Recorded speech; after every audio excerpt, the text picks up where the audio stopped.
ځکه حدیث مبارک کې راځي وي الله په دریو سیزونو کې برکت خي. څو سیزونو کې؟ په دریو کې. یو په جمع کې هر کار چې په جمع کېږي په هغه کې الله برکت خي دی.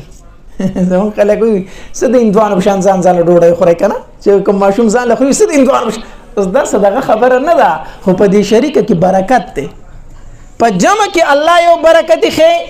دویم په سرید کې سرید د غوښې په شوروا کې چې ډوډۍ ماته کې دي ته سرید ویلی شي او دا د نبی علیه السلام خوښ خوراک و. نبی علیه السلام ورسره ډېره مینه لرله.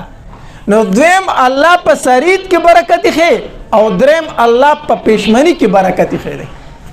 نو پېشمني ته پاسا یوه نوڼۍ ډوډۍ خوره خو دا برکت حاصل که الله به دې په روزۍ کې برکت واچي. غرض مې دا و چې د روزهدار هر کار څه شی دی؟ عبادت دی. هر کار عبادت دی.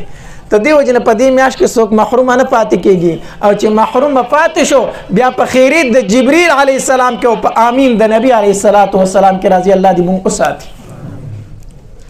رونو ډېر ښایسته محفل دی، ډېر ښکلی مجلس دی خو دا مجلس مونږ ته چا جوړ کړی دی؟ د قرآن حافظ. مونږ ته چا جوړ کړی دی؟ د قرآن حافظ.